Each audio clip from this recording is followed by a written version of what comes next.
Bismillahirrahmanirrahim. Assalamualaikum warahmatullahi wabarakatuh. Alhamdulillahirabbil alamin. Wassalatu wassalamu ala asyrafil mursalin nabiyina Maulana Muhammadin wa ala alihi wa sahbihi ajma'in. Amma ba'd. Bapak dan Ibu jemaah Istiqra RBD Allah Subhanahu wa taala. Puji dan syukur kita panjatkan kepada Allah Subhanahu wa taala pada hari yang ke-25 dari bulan Dzulqa'dah di tahun ini 1434 Hijriah.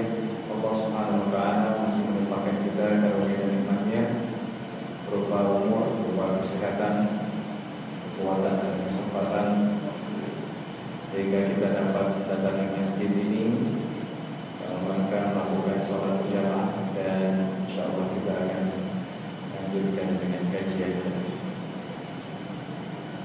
Selawat dan salam semoga tersampaikan kepada junjungan kita, guru besar kita, panutan kita, Nabi Muhammad SAW, serta para keluarga, sahabat Nabi dan seluruh pengikutnya yang senantiasa mengaktifasi hidupnya dan mengikuti sunnah-sunnah. Tema pada siang hari ini adalah tentang kurban, dan bahwasanya Allah Subhanahu wa taala telah mensyariatkan ibadah haji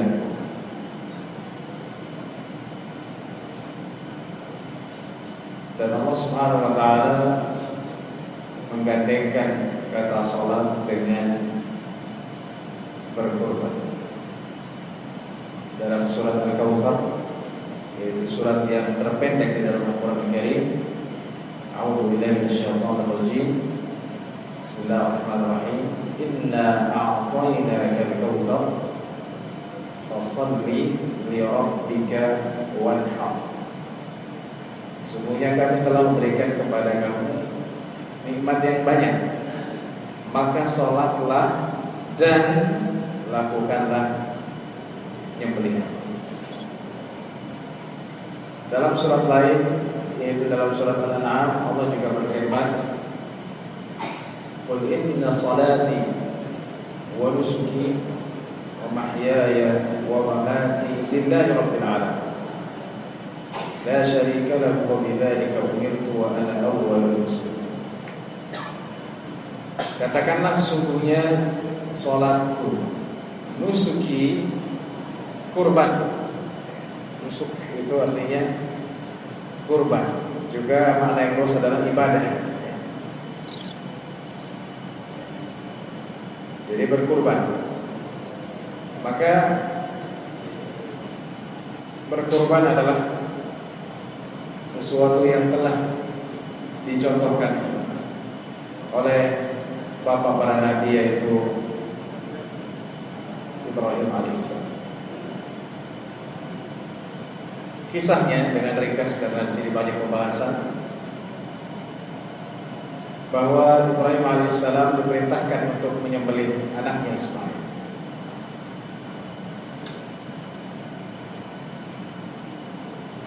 Dan beliau mendapat wahyu tersebut dalam mimpi. Kemudian besok harinya disampaikan kepada Ismail alaihissalam, bahwa aku melihat dirimu, bahwa aku melihat aku menyembelih. Dan Ismail alaihissalam tanpa berpikir panjang mengatakan, wahai bapak, lakukanlah apa yang diperintahkan kepadamu.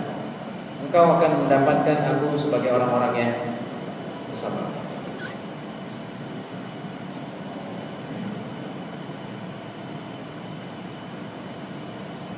Jadi perintah tersebut termaktub dalam surat As-Saffat. Dan kemudian Ibrahim alaihissalam tanpa ragu melakukan hal tersebut, membawa anaknya di satu tempat. Dalam satu riwayat di Jamrah Al-Aqabah. Oleh sebab itu, mengapa kita melempar jamrah? Itu adalah simbol permusuhan manusia terhadap syaitan. Yang diceritakan dalam hadis, walaupun di dalam sanadnya maaf adalah Ketika itu Ibrahim alaihissalam membawa anaknya menuju Jamrah Aqabah, melewati Jamrah Ula, Wusta dan Kubra, yaitu Aqabah.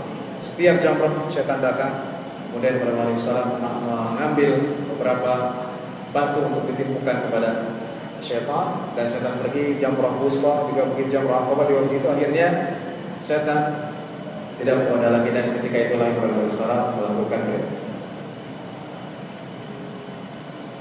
Ketika sudah dekat dan kampak atau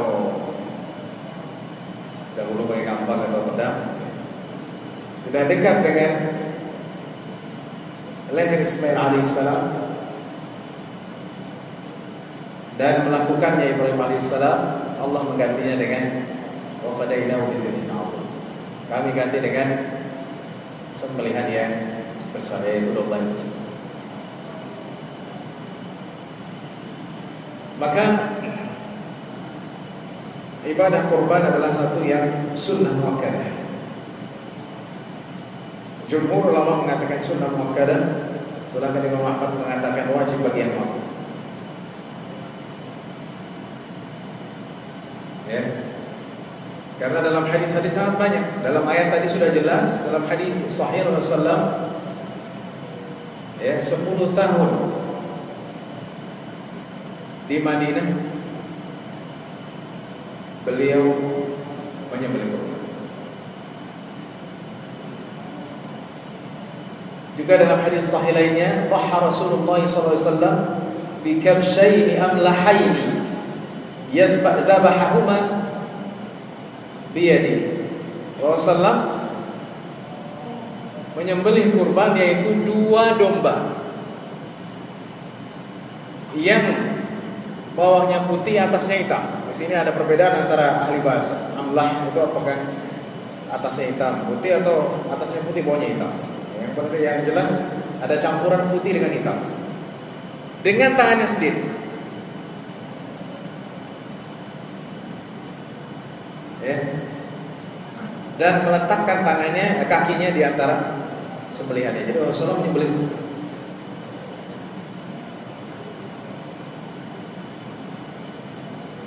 Baik. Maka saya menghimbau bagi bapak dan ibu-ibu yang memiliki keluasan harta untuk melakukan ibadah kurban. Karena ada orang-orang yang mampu keluar negeri, bolak-balik, jalan-jalan, beli pakaian yang mahal, kemudian beli perkakas rumah, kemudian beli perhiasan. Tapi ketika disuruh berkurban, berat. Gak mau.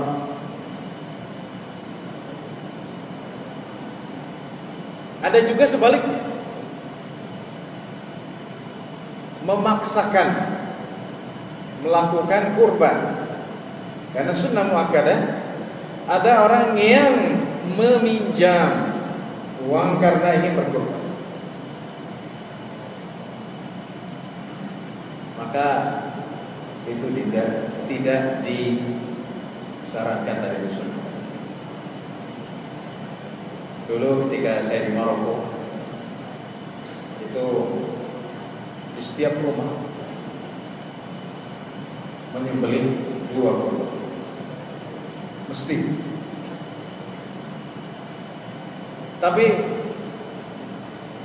banyak juga yang meminjam, termasuk di tempat saya tinggal. Ketika ditanya kenapa menyembelih, ya karena di sini katanya kalau lebaran haji, lebaran kurban atau al-Eid al-Kabir bahasa mereka, Eid yang besar.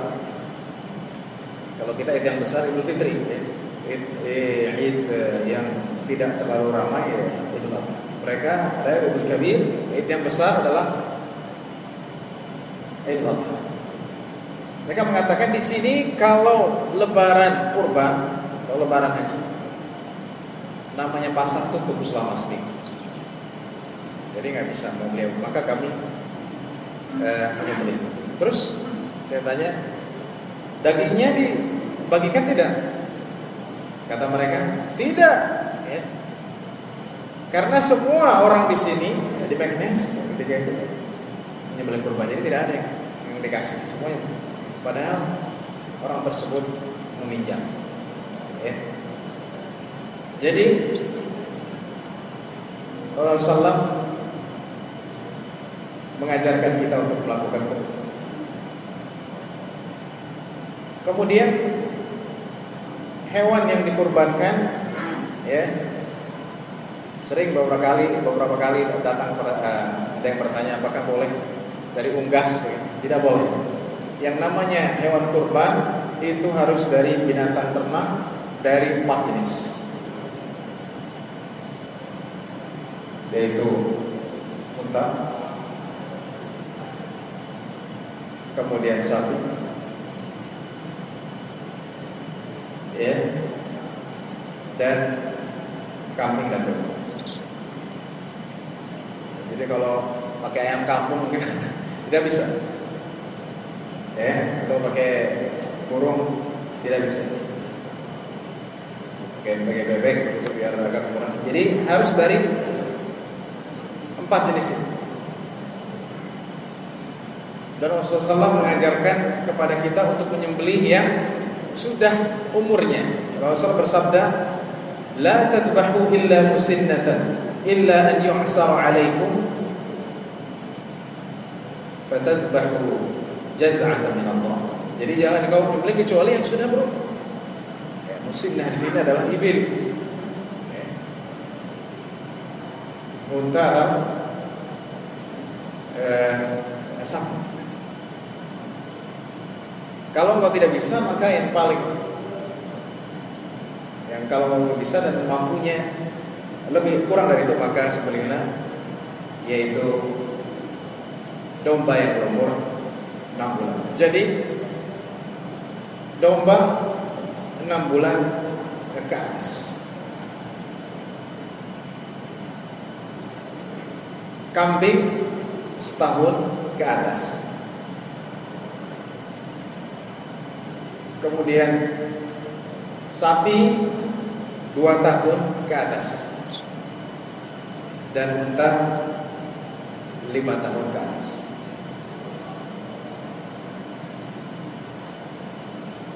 Ya. Cuman kalau di kita banyaknya kambing ya daripada domba. Kalau di Arab lebih banyak domba daripada kambing.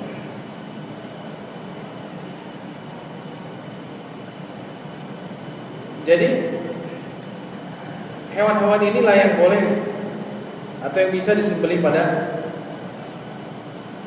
hari ke-10, pada hari Eid Al-Adha. Dan 1 kambing atau domba itu cukup untuk 1 rumah. Tidak ada hadis. Ya, jadi kalau bapak nyembelih sendiri itu cukup untuk keluarga. Tapi misalnya istrinya Pak saya mau nyembelih juga, saya mau berkorban juga, boleh nggak? Boleh. Anaknya juga karena mampu, kaya, saya mau kurban juga, boleh. Jadi 1, ya. Kalau kepala keluarga mampu 1 itu mencukupi 1 rumah keluarga. Tapi kalau ada anggota keluarga yang ingin menyembelih, kemudian apabila yang disembelih adalah sapi, maka boleh share 7 orang. Ya, bisa share. Kalau yang disembelih unta, maka bisa share 10. Ya. Cuman saya belum pernah lihat di masjid unta. Gak ada ya. Bawanya juga susah dari Arab, belinya di mana. Tapi kalau sapi banyak. Ya. Kalau ditanya mana yang paling afdal, yang paling afdal adalah unta. Tapi karena unta tidak ada, turun ke bawah itu sapi nggak mampu, turun lagi, ya kambing baru. Jadi sembelihan ini dilakukan pada hari ke-10 dan itu dilakukan setelah sholat, ya. Mentang-mentang semangat, wah kata Pak Ustaz nyembelih, ya. Habis subuh langsung nyembelih, ya. Kata Rasulullah, innama huwa lahmun qaddamahu li ahli. Barang siapa yang menyembelih sebelum sholat itu daging biasa, daging untuk makan keluarga. Wa man dzabaha ba'da shalah faqad asaba sunnatan. Jadi kalau yang menyembelih setelah sholat baru dia sesuai sunnah, ya, telah melakukan, dan itu sampai hari ketiga dari hari tasyrik. 10, 11, 12, 13 batasnya sampai terbenam matahari di hari ketiga hari tasyrik. Dan pada hari tasyrik itu haram untuk berpuasa. Maka wajar kalau orang Arab lebih menganggap besar atau lebih ramai ketika Idul Adha ketimbang Idul Fitri. Kalau kita Idul Fitri karena ada istilah mudik.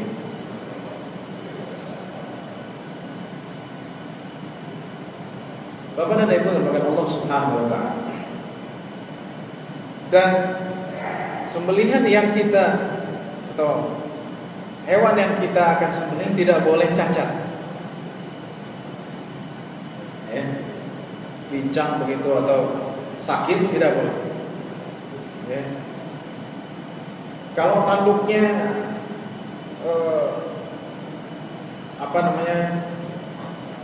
terpotong sedikit nggak apa-apa, atau misalnya kupingnya ya teriris atau nggak sengaja nggak apa-apa. Tapi kalau cacat seperti pincang ataupun sakit maka itu. Jadi kita menyembelih kurban untuk Allah Subhanahu wa taala. Dan niat hanya untuk Allah Subhanahu wa taala semata. Ya. Kemudian ada yang bertanya kepada saya, apakah ibadah kurban ini adalah sunnah bagi yang orang haji juga atau yang tidak haji? Dia orang haji, hajinya tamattu. Haji tamattu kan harus menyembelih kurban, menyembelih dam. Dia bayar dam, yaitu berupa satu kambing atau. Apakah sunnah baginya untuk menyembelih lagi? Ibnu Taimiyah rahimahullah taala mengatakan orang yang haji cukup, ya, baginya untuk menyembelih sembelihan, yaitu dam. Kalau dia haji tamattu, ya. Namun ada juga yang mengatakan bahwa menyembelih pada hari atau menyembelih kurban itu sunnah bagi yang haji dan yang tidak haji. Dan saya melihat kalau orang yang haji tidak perlu lagi menyembelih kurban lagi setelah damnya disembelih. Bapak dan Ibu yang Allah Subhanahu wa taala, jadi Islam mengajarkan kepada kita untuk melakukan hal-hal yang dapat mendekatkan diri kita kepada Allah Subhanahu wa taala. Kalau kita mengaku Islam tapi tidak melakukan hal untuk mencapai keridhaan Allah Subhanahu wa taala, maka kita tidak akan mendapatkan surga, tidak akan mendapatkan pahala yang banyak. Semakin kita dekat kepada Allah Subhanahu wa taala, semakin Allah dekat kepada kita. Dan apabila Allah Subhanahu wa taala dekat kepada kita, Allah akan memberikan pengampunan. Allah akan memberikan apa yang kita inginkan. Ya, Allah akan memberikan apa yang kita inginkan. Maka pelajaran dari kurban ini yang paling besar adalah mendekatkan diri kepada Allah SWT. Hati yang cinta untuk melakukan apa yang Allah inginkan, ya. Jadi Allah tidak menginginkan darahnya, dagingnya. La yanalallahu luhumuha wala dima'uha walakin yanaluhu taqwa minkum. Ya.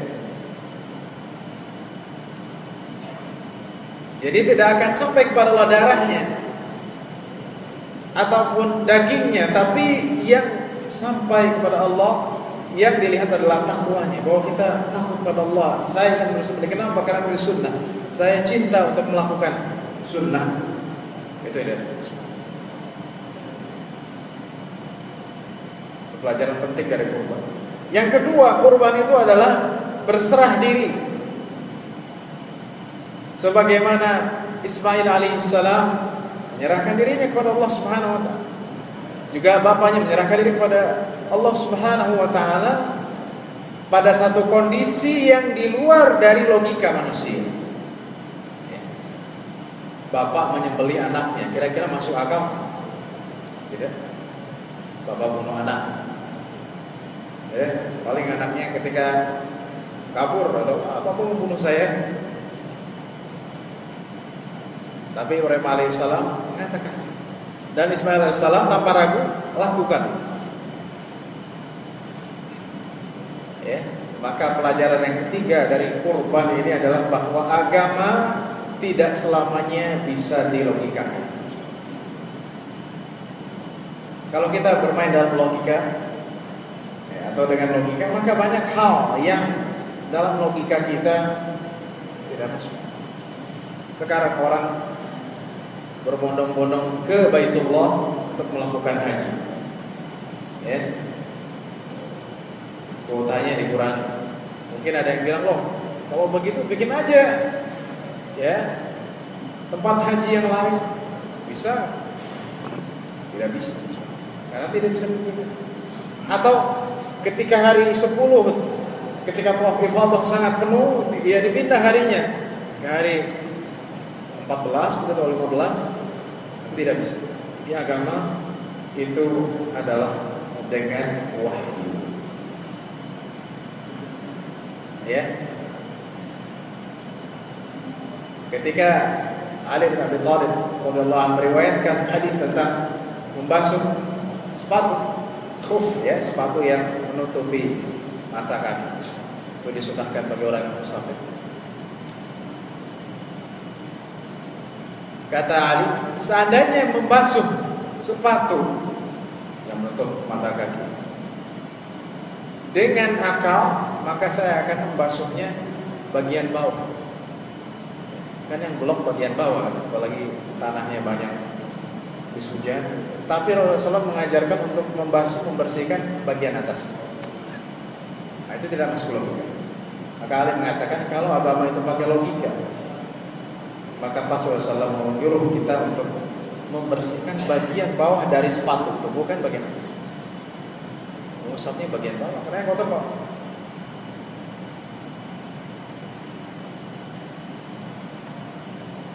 Bapak dan Ibu yang dimuliakan Allah Subhanahu wa taala. Jadi itu pelajaran-pelajaran penting dari ibadah kurban. Dan hal satu lagi yang ingin sampaikan berkaitan dengan haji. Karena banyak sekarang orang yang melakukan haji tapi tidak bisa memberikan perubahan. Jadi pulang haji bolak-balik haji ya sering karena orang kaya. Tapi pulang ke Indonesia tambah korup lagi, tambah jauh dari masjid, ya, tidak mau sholat berjamaah. Maka itu haji yang bukan mabrur. Karena haji yang mabrur itu adalah haji yang menjadikan orangnya berubah dari buruk ke yang baik, dari yang baik ke yang lebih baik.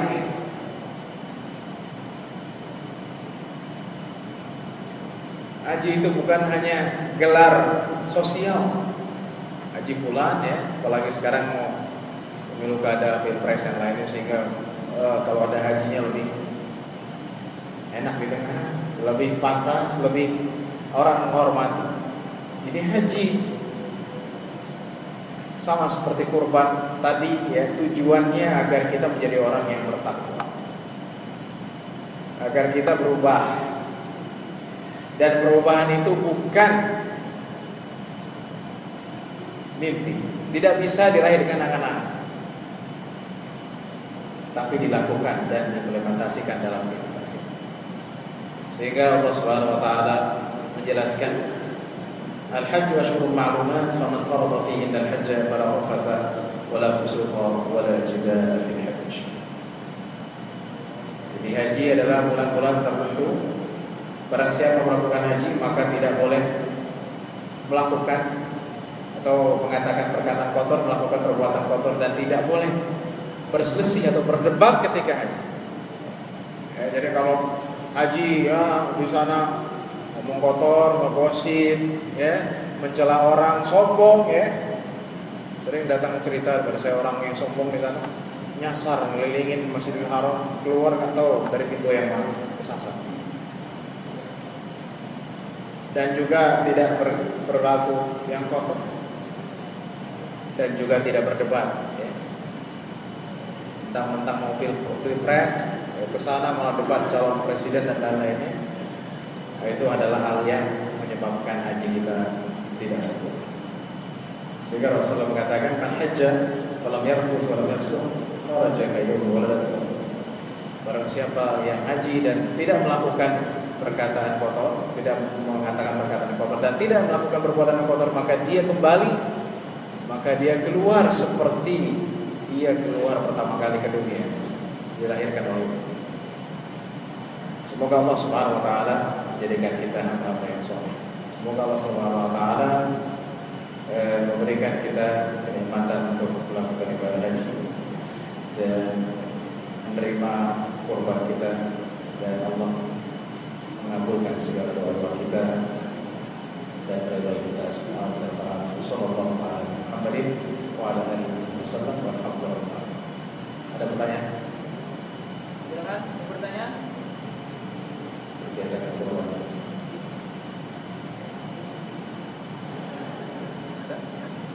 Baik, kita tutup dengan kafaratul majlis. Subhanallah.